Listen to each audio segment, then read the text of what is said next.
Hi everyone. I'd like to thank Jeff for organizing and for the Project Pride and the Robert E. Howard Foundation and just y'all for coming out. So what I'm going to do is I don't have a paper to read, I have a presentation to give, and I hope it will be more like a conversation, which I feel is very evocative of the nature of the letters that Howard was writing. And this is a very new project for me. It's building on some research that I presented on last year, which is looking at Howard as not just a member of a particular discourse community or a group of people who have rules about how they communicate with one another, but how he was in fact one of the leaders, what's called a gatekeeper of his particular communities. And there will be some visualizations. So if y'all have a smartphone or a tablet and you want to pull up the PowerPoint, it should be accessible for everybody with the link. Okay, so I think maybe Patrice or might have been, I can't remember who talked about it in the previous panel, but that there was this manufacturing, I think it was it? Oh, David, thank you. I totally forgot your name, I'm sorry. This kind of manufacturing of Howard as a figure and as him as a writer, and I think you can see this in the movie The Whole Wide World. And that's become kind of ingrained with a lot of people who start to get into Howard and want to learn more about who he was as a writer and how he went about creating his craft. And in a lot of ways, we see this, and when I see a scene like this, it reminds me of this large myth in composition studies, of which that's what my PhD is in. And it's about this myth of the solitary writer, so that writing happens because it's an individual genius and they don't need to have other people with them. They're able just to create on their own. But in fact, that was not necessarily the case with Howard at all. And that reading of his correspondences and his letters show him to be very thoughtful and aware of the writing process. And in particular of what's called the rhetorical situation in which he was writing in. So if I start to go into academic-ese and you have questions, please stop me, but I'll try to explain things as I think to myself that maybe y'all need that explained. So the rhetorical situation is just another way to think about the larger context in which any form of communication happens. So you have the writer themselves, but you also have the audience that they're writing to. And in Howard's case, he had a variety of audiences. He had obviously the readers of his stories with the different types of magazine publications that he was being published in. But he also had the editors of those magazines too, that he was writing for. And then he had his friends and as well as the other writers that he corresponded with. So all of these really contributed to his understanding of how he was creating the work that he was creating. Then there was the subject that he was writing in. So the particular different types of fictional genres, some of which he would be considered foundational for creating those. He was really thinking about what it meant to write that particular type of fiction, as well as poetry. And then there was the stylistic considerations in the textual creations themselves, which go hand in hand with the subject. But then the larger contexts, so these markets, the social contexts that were happening that he was a part in, as well as the correspondences, I think all really contribute to his being aware of what he was trying to accomplish with his writing. And he was really thinking about these things quite a bit all the time. So the letters can be seen as enacting a conversation. And in writing studies, we like to think about writing as conversational. That is the foundation of how we understand the process of writing. And the letters show that, they exemplify that. And I know Bobby was talking about that earlier, but I really do believe that it's true and that it was important not just for Howard, but for all the different writers that he was corresponding with. That without those correspondences, they would not have been able to write perhaps the way that they did write, and that's very important, and we want to really respect the fact that we have these artifacts that show this process. So there are many different correspondences that are very well known. There's a few I've listed up here. But in particular, that there was a lot of benefits that Howard was able to receive as a writer who was working on his craft of writing through this conversational outlet. So in a very brief way today, because I want to make sure we have questions, I'm going to analyze a few selected letters from the various collected letters of Robert E. Howard using a digital humanities approach called distant reading. So there's a concept in digital humanities, which is a newer field of study, called big data, and it's where you take large chunks of text and you put it into different textual readers.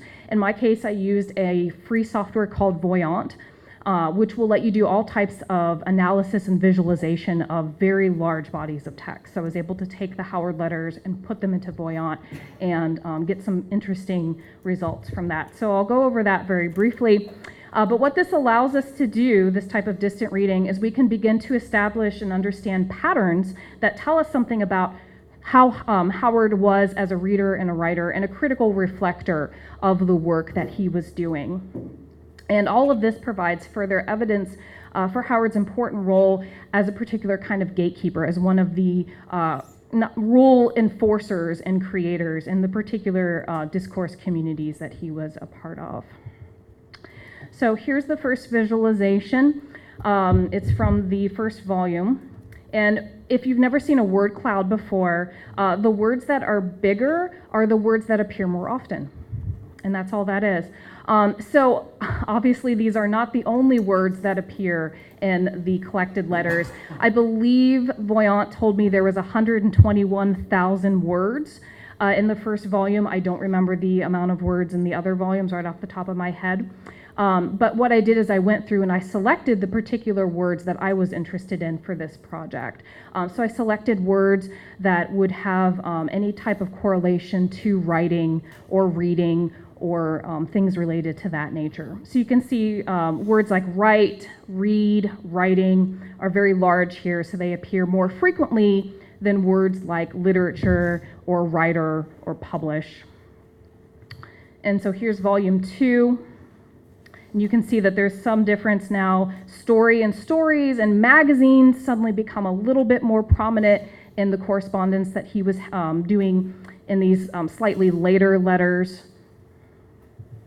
And then volume 3, published, becomes very big. Stories is still a really foundational idea that he was talking a lot about, as is reading.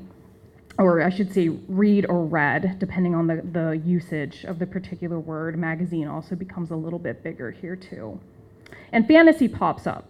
I don't remember seeing, I'm sure fantasy probably appeared in the first 2 letters, but it was probably only mentioned once or twice, and this one had a little bit more of a usage, so I thought it was interesting to just include it as a visualization. Okay, so some quick observations as well as some cautions. So it appears, given these particular visualizations, that in the earlier correspondences, specifically from volume 1 of the letters, that Howard was spending a lot of time discussing writing, either his own or others that he was corresponding with or that he was reading. And he was also encouraging others that he was corresponding with to write, or he was telling them that he was intending to write. In the second and third volumes, there's a bit more of a shift to issues surrounding story, which could suggest either more of a focus on the finished products that he himself had done, or that the people he was corresponding with or that he had been reading had done, or new ideas for stories. So you start seeing him talk a lot about, well, I want to write this, I want to write this. And then towards the end of the correspondences in volume 3, more emphasis falls on the notion of publications. Now we're seeing him move from the earlier letters where he was, he was publishing, but he was wanting to publish more, and over the course of the correspondence, that becomes much more of a central emphasis for him, is getting things out, being published. And again, this might either refer to his own publication or the publication of others.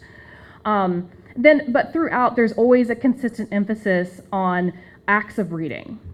And you see him talk a lot about books, and just the word read comes up quite a bit. So just some cautions too. When we see words like writing or writer, they may not necessarily refer to Howard's process as a writer. So he, especially in the earlier letters, he tended to end a lot of his letters with please, something along the lines of please write me back soon, right? So that's very different than I am writing this. So that does skew it a little bit, but even so, writing still was a pretty foundational part of especially the earlier letters. But that's just something to keep in mind when we're looking at these visualizations. So what does this data tell us? And in particular, with this particular software that I used, for some reason, it did not distinguish between lower and uppercase usages. So if you go back here, where's the one that stood out to me? There was one in here where there was an uppercase story and a lower, there it is. So uppercase stories is different from lowercase stories. Those should really be melded together. And as I get to, I'm not super familiar with the software yet. So as I get to learn it, I'll probably be able to reconfigure it and, make sure that those things don't come back in. Okay, so just some really, I'm not going to read all these. I went through and I found some common thematic concerns throughout the letters. And I just pulled a few of quotes from Howard just to have some examples here. So he talks a lot about his doubts as a writer, what he perceives as his failures. He talks a lot about rejections, either actual rejections or perceived rejections or anticipated rejections that he's expecting to get. And a lot of these do come from the Clyde Smith ones because he was obviously writing quite a bit to him in the earlier correspondences. But I thought it was particularly interesting to look at how he was talking about these things earlier in his career as a writer. And so things, and this first one here, I like it because I do feel like it probably shows some interesting bit of personality perhaps about Howard, though again, Patrice talked about this as a projection, so I think we all want to just kind of be aware of that. But he says, my stuff is so infernally barren, so damnably small. I read the poems of some great author, and while they uplift me, they assure me of my failure. My soul's a flame of divine fire. Damn me, I can't give it a human worldly voice. So that kind of comes up a lot, just inability to actually get out on page what he's wanting to. And I think that's a really important thing to recognize, that as a writer, we all have these doubts of our abilities, and you're seeing Howard kind of struggle and talk through these things in the letters quite a bit. I have the markings of a great writer in me, but I'll never be one because I'm too erratic and lazy to really try and keep on trying, and obviously that wasn't the case. But I was like, oh, same, right? I really could appreciate some of the things he was going through here. He talks a lot about different writing abilities as well as writing style. And again, this might either be his own writing ability and style or what he perceived his correspondence's writing ability and style to be. This one I thought was really interesting. It comes from the 4th volume that Bobby compiled. And he says, I'm in the mood to write something, so I'll write you some muck. Seems as if I've sent some of that rhyme to you before. I think I must be burnt out or something. I'm just repeating the verse we wrote before, and I thought that was a really telling bit of language from him. And it would be interesting to figure out if we could ever do that, of who he was intending to send this one to in particular. But up here, he's talking about he sent some poetry out, and he's not sure if it's going to be right because he couldn't get the meter correct. And so he's aware of these particular genre expectations of poetry writing, for instance, but maybe he wasn't quite doing it right. He also quotes a lot from different editors' feedback he's getting over the years, which I found to be really fascinating to hear what these editors were saying to him and to see how he was interpreting that type of feedback. So here it's the editor from Argosy All Story in 1928, and I'm not sure who that is, so maybe somebody would know who that editor would be. But the editor, was telling him in particular detail, according to what Howard's saying, why the story that he submitted got rejected. But in the same letter, he talks a lot about how I originally intended this for weird tales. So that's probably another reason that it didn't get into Argosy, and he's showing a great depth of knowledge about what these different markets want here. And I thought that was really great. And then in this is from the same letter, it continues, but he's really open to giving feedback and receiving feedback from his fellow correspondences as well. So he says, in regards to telling Clyde Smith about the Argosy feedback, I know this is very boresome to you, and I don't impose my business on you much, But being as you expect to write, I thought the criticisms of my work might help you a little, even though what we write is nothing alike at all.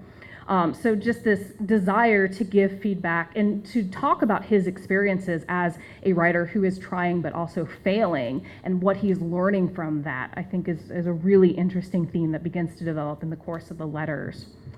And then one last thing I want to point out about the letters, and then I'll wrap up, is in one of the letters, he actually creates this neat chart that he sends to Clyde Smith, and this is where I've put certain things, this is the markets that I've put them in. When he says knowledge necessary, he's actually talking about the knowledge to write that story. But I think you could also interpret it as being, this is the knowledge to not just write the story, but to put it into a certain market, which is implied through the way that he's discussing these different types of attempts. And some of these have worked. Obviously, he gets $15, when he gets Spear and Fang accepted. But this is the same type of thing that I teach my creative writing students to do, is to keep a chart of where you're sending your stuff. Does it get accepted? How long? Did you get feedback? What does that mean? So it's just types of awareness of him as a writer. And I think it's important to recognize that these trends are happening, that he is working through these types of ideas, because it really pushes against the myth of not just him as a solitary writer, but also him as just a simple kind of pulp hack, somebody who was just writing to make money. And I know he was writing to make money. Obviously, that was a really important result of what he wanted to do, but he was thinking a lot about what he was writing, and he was really wanting feedback from his trusted friends, from his writers, so that he could further his own knowledge as well as their knowledge. And this is just building up this network of writers that was starting to develop in the 1930s, this discourse community, these people who are writing these particular types of fiction. And again, these letters demonstrate that he has a really keen awareness of market and genre needs. So he's looking for editorial advice, he's taking it seriously, and then he's considering what readers want him to write, what they will read. We also see a marked growth and development of Howard as a writer throughout the correspondences, which again just show a very reflective quality in his ability to take feedback and apply it, and then create new writing from that. But finally, I think the letters do help to give evidence to his role as a gatekeeper within the particular discourse communities. He was really interested in talking about how to write the way that he wanted to write, and he wanted to help others learn how to write as well, and that this becomes really reinforced through the conversation that was happening in these letters. So thank you all.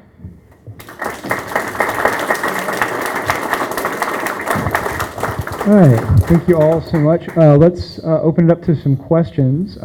Real quick, I just said just a couple of real fast observations. I just wanted to jump in real fast, and we'll pitch it out to the audience. So I found, Ralph, in your paper, the connection with Volusia to Troy, to Ilium, to Wilusa, which for those who aren't familiar, as I recall, it's actually the Hittite, I think, name, right, as I recall. That had come in, with Schliemann, and so that name was out there during that period, and was, part of that idea of Schliemann rediscovering Troy, right, in the late 1800s.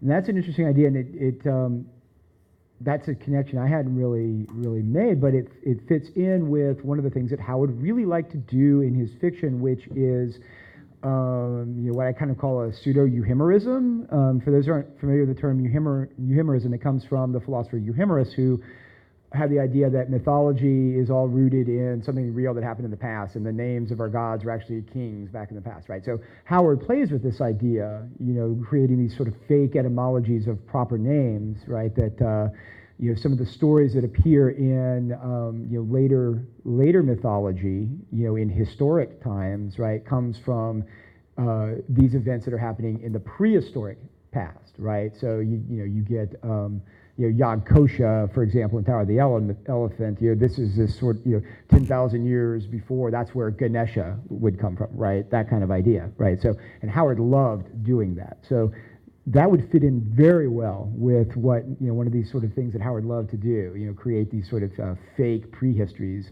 for proper names coming from, classical and historical mythology. So it's a pretty cool idea. I love it. I was reading the Iliad one day, Right. and the introduction to the Iliad, which kind of goes over what we know about the reality behind it, and the name Walusa just jumped out at me, and it's one of those eureka moments. But I'm sure you all are aware of the often quoted passage where Howard says that he believes that legends don't just come up out of nowhere, that even if legends aren't actually real, there's something behind them. And you also have heard the other quotation that he finds nothing so zestful as rewriting history as fiction.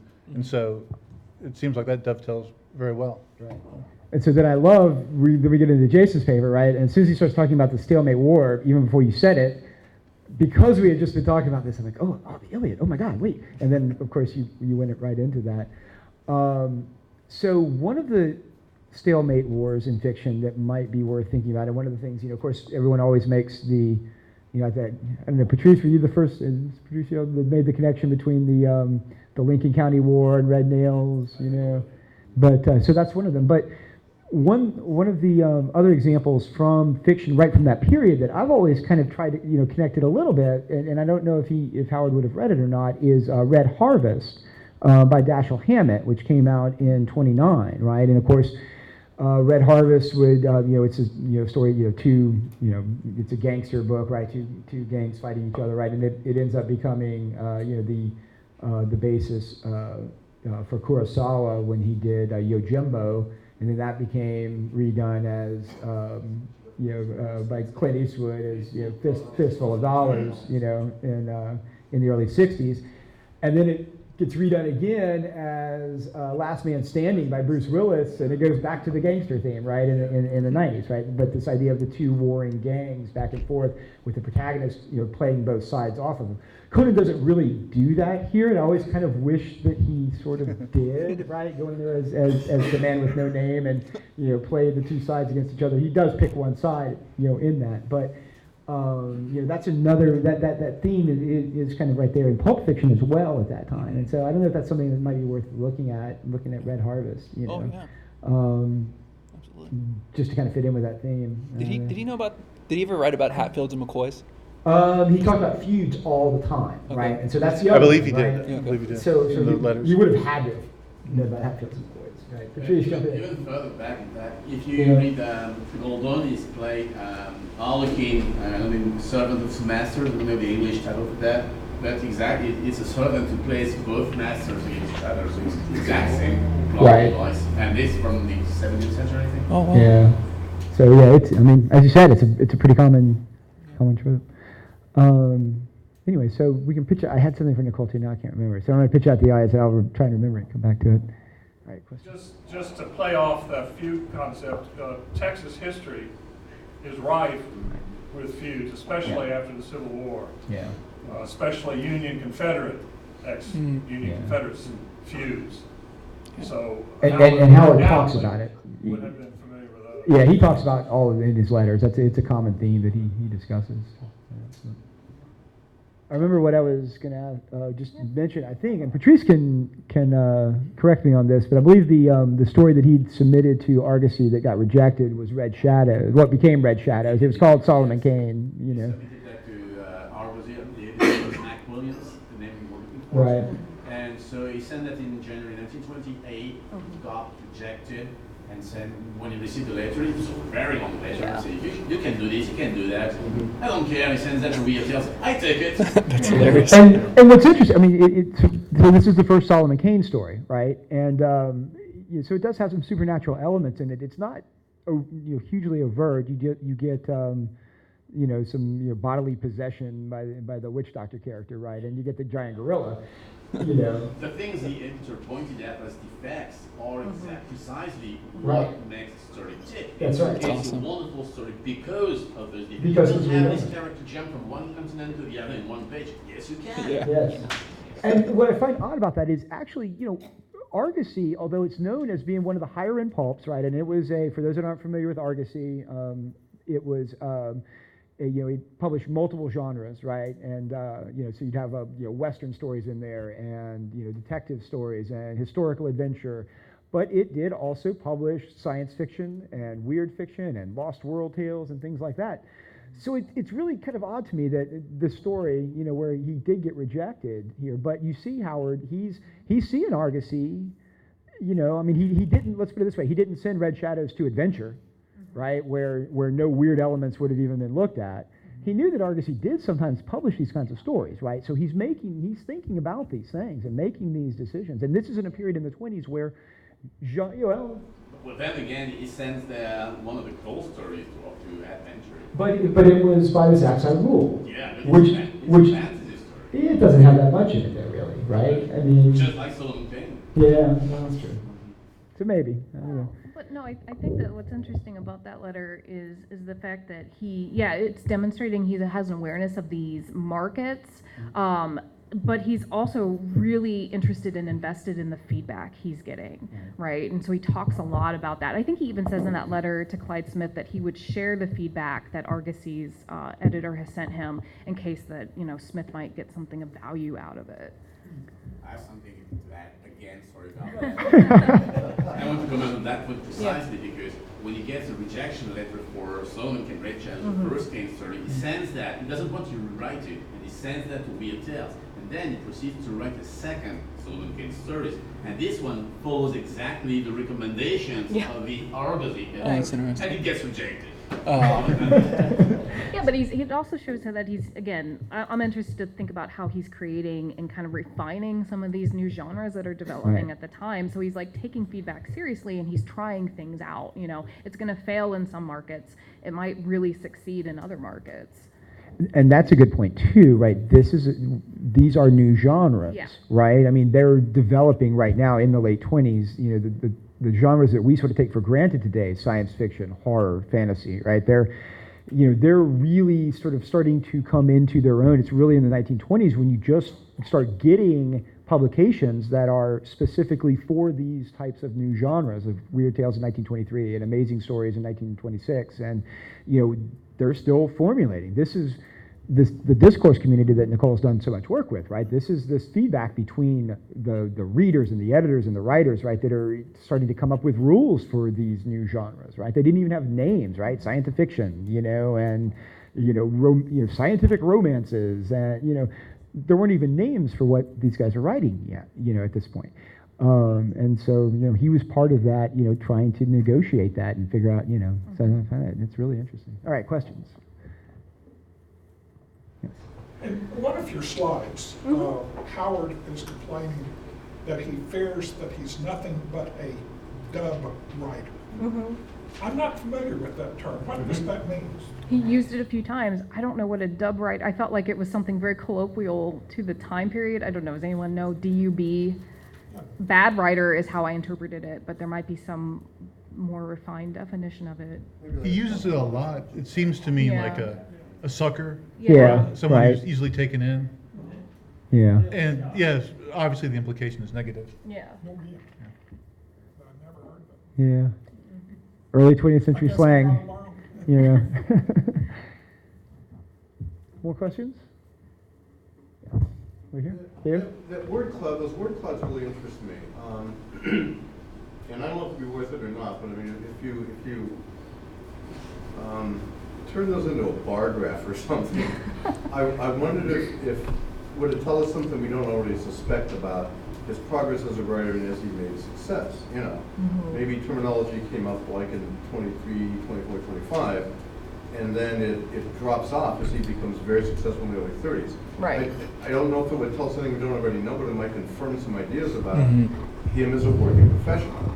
Yeah, there are different ways to do visualization with Voyant. I'm still kind of feeling my way around the software, but yeah, there could be possibilities. But what I was seeing just generally by looking at the frequency and then that correlates into size on the word cloud is that, yeah, certain things do start to fall off over the course of the letters. And publication becomes a much bigger word in the cloud, so it becomes referenced more frequently. It kind of tells us what a graph would have.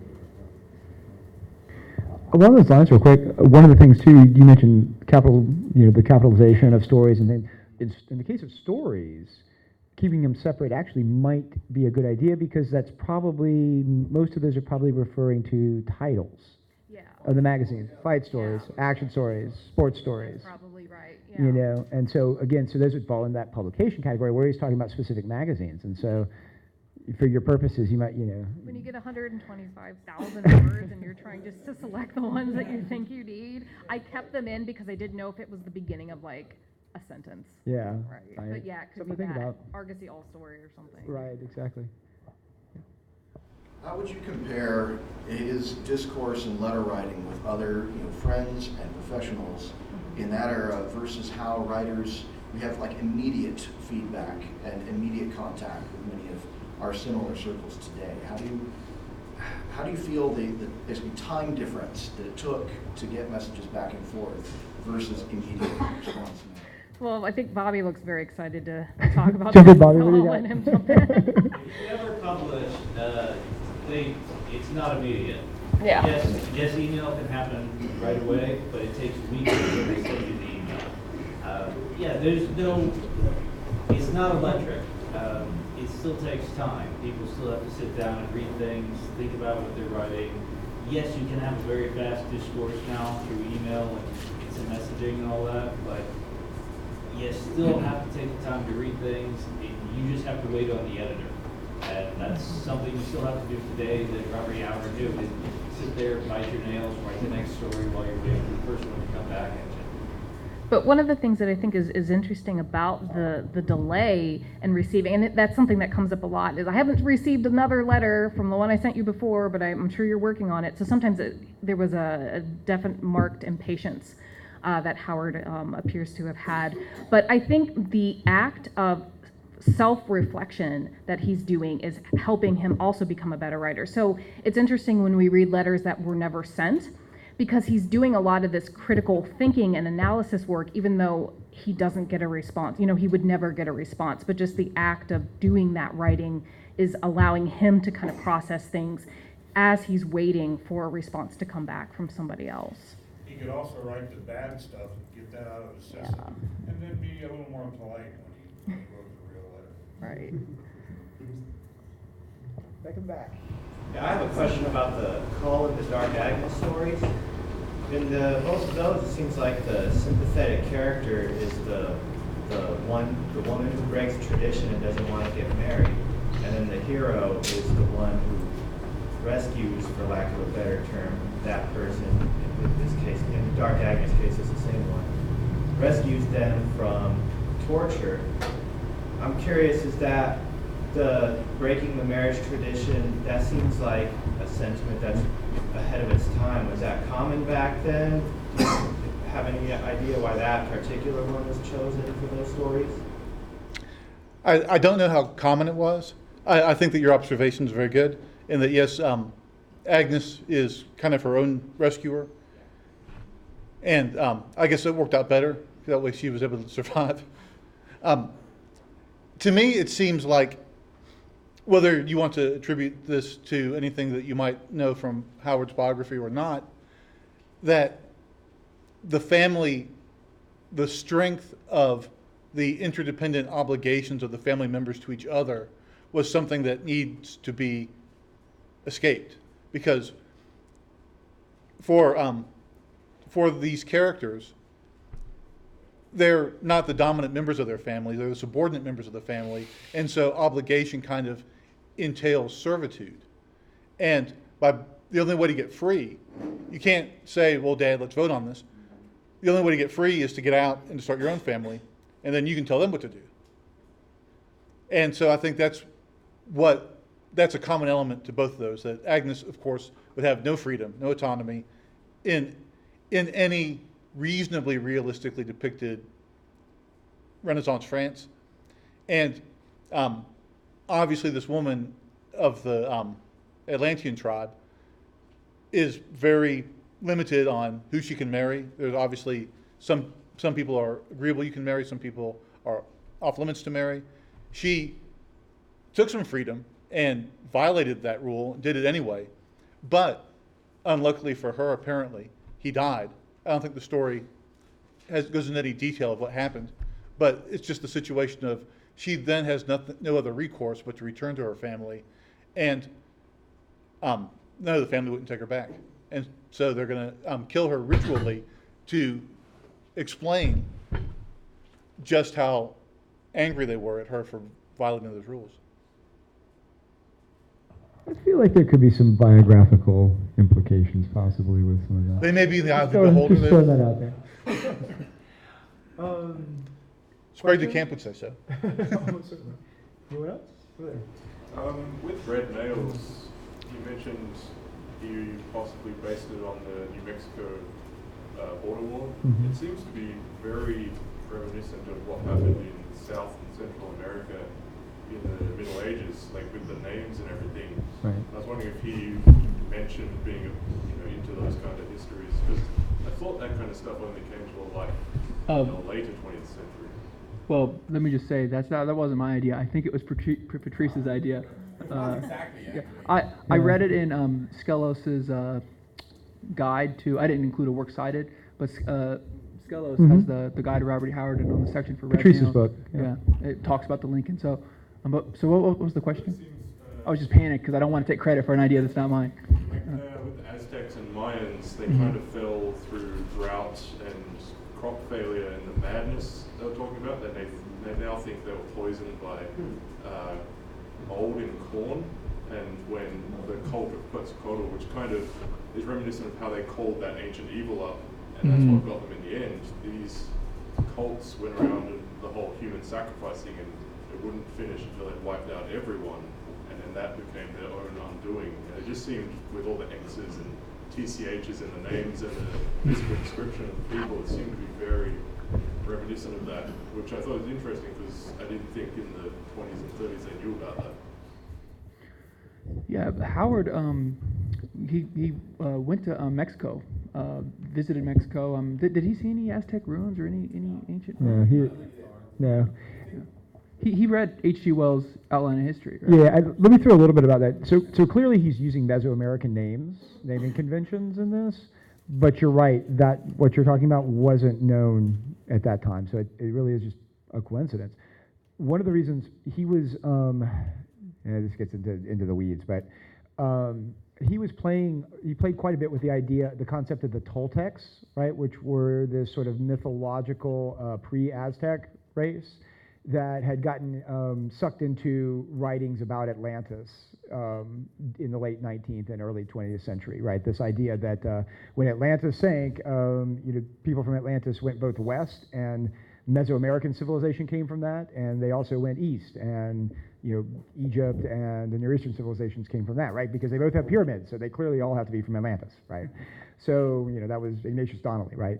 So Howard played with that a lot. He talks a lot about the Toltecs, and he uses them in some of his prehistoric fiction, just like Atlanteans and Lemurians, and so in this story, these people, they've actually come from, they've worked their way across the Hyborian Age continent from the east, and they're supposed to be originally, if you read the Hyborian Age essay, they were a people that came from Lemuria, right, originally, and ended up, as sort of proto-Stygians and worked their way west. And so in Howard's own internal world building that he's doing, it would have made sense for them to have Mesoamerican-like names, right? And that's a kind of almost like an inside Easter egg that he and maybe 2 or 3 other people would have even gotten, but that's the kind of thing he did. But it was a coincidence with I know what you're talking about with the that it's just, it is just a coincidence. It's a fascinating one because he was onto it. But I think the feud element, he's pulling on a lot of sources for that. As you said, the Texas feuds and the Lincoln County War and fictional feuds, The sections in H.G. Wells' Outline of History, and he got a lot of his history from Outline of History. Yeah. They kind of H.G. Wells lays it on thick in the mythologization of that society, like the exoticized. I can't say that word, to make exotic the Mesoamerican civilization. Yeah, he did. He took a lot from Wells's book. Yeah. I'm not sure I agree with the idea that Howard wouldn't have had access. I mean, Sahagún, Diego de Landa, Bernardo, know, the Cortez Chronicles had been published, and Right. a lot of that Mesoamerican Spanish literature was being published in the Texas historical journals Yeah. beginning at the turn of the century. I have no idea whether he would have had access to this stuff. Mhm. If you went to Mexico, a lot of those names are Nahuatl. Right. And Nahuatl was the living language at that time, and it probably still is. Mm. So he may have been exposed to those Nahuatl names Right. at that time. I don't know where he went in Mexico or how long he stayed. No, I disagree. Yeah, I misspoke or didn't explain well. He absolutely had access to all of the names. What I was saying is he didn't have access to some of the new archaeological evidence that we have about the famines and those kinds of things. Right. And while he may not have, I don't know if he read Texas Historical Journal, he definitely read Frank Dobie, who contributed quite a bit. A lot of publications in Journal of Southwest History. Yeah, he would absolutely would have known all of that stuff and been into it for sure. But a lot of that Spanish stuff was being translated and published at that time in the teens and 20s. Let's get one more, and then I think we have to close it out. Yeah, last one. Interesting aspects of Red Nails is how they were so affected for what they just went through, Valeria, and they decided not to take any of the gems. That's a good point. Treasures, which is so unusual for both of their thinkings, that they just wanted to get back out of Dodge, that they thought they would escape death. And I think that hit me more than anything at the end, besides the fact that there was now a spark where she wanted to kill him before, was that they left these treasures, and the only way they could console themselves is we're ready to go get some booty on the coast now and forget about that loss and the financial and the bravery and thinking they could take anything. I think they were rattled by the experience, and that was something you didn't see very often in the Conan story. Yeah, he says the gems are probably haunted. I remember that. Yeah, and then they start making plans for plundering. Yeah. Okay. Well, thank you all so much. I really appreciate you coming here and listening to these presentations.